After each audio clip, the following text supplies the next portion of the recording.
और वाराणसी में भारी और लगातार बारिश से गंगा नदी उफान पर है। काशी को गंगा नदी तेजी से अपनी लहरों में समेट रही है। जिस महाशमशान घाट पर चिताएं कभी शांत लौ के साथ जलती थी, वहां अब गंगा नदी की बेकाबू लहरें बह रही हैं।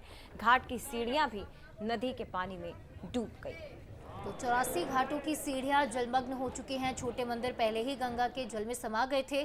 मोक्षदायिनी मणिकर्णिका घाट की तस्वीरें हम आपको दिखा रहे हैं। हरिश्चंद्र घाट पर भी नदी का पानी साफ तौर पर नजर आ रहा है। तो घाट पर बने ऊंचे मंदिरों के शिखर तक ये पानी पहुंच गया। स्थानीय बच्चे जान की परवाह न करते हुए गंगा नदी की तेज लहरों के बीच छलांग लगाते भी नजर आ रहे हैं। सैलानियों के लिए भी अलर्ट जारी किया है कि घाट के ज़्यादा नज़दीक ना जाए, क्योंकि जलस्तर कभी भी और ज़्यादा बढ़ सकता है, बहाव तेज हो सकता है। जहां कभी जलती चिताओं की लौ शांतिपूर्वक जलती थी, अब वहां गंगा की बेकाबू लहरें बहती थी। जी हां, मौजूदगी हमारी काशी के महाशमशान घाट पर है, जो गंगा के किनारे स्थित है।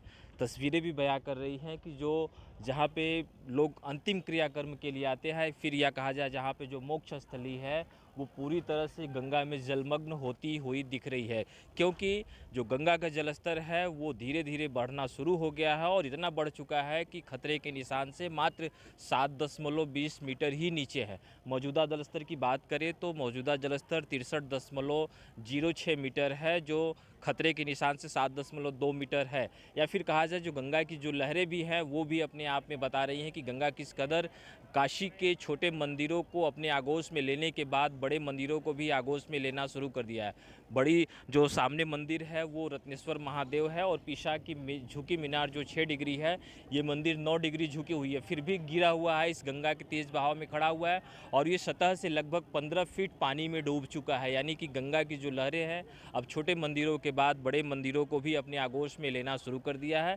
ये तस्वीरें हैं काशी के मणिकर्णिका घाट पर। इसके अलावा जो 84 घाटों की अर्धचंद्राकार श्रृंखला है, उस अर्धचंद्राकार श्रृंखला में से तमाम घाट जो ऐसे हैं जिनका आपसी संपर्क, यानी कि एक घाट से दूसरे घाट पर पैदल जाने का जो रास्ता था वो बढ़ते जलस्तर के कारण डूब चुका है। तो ये तस्वीरें भी हैं और ऐसा केंद्रीय जल आयोग की माने अगले 2 से 3 दिनों तक ये जलस्तर बढ़ने की संभावना है। और यहाँ पे जो नावें हैं वो अधिकांश नावें पूरी तरह से गंगा के किनारे रस्सियों से बंधी हुई है, क्योंकि गंगा की लहरें काफ़ी तेज है जिसकी वजह से रस्सियों में बांध के रखा गया है।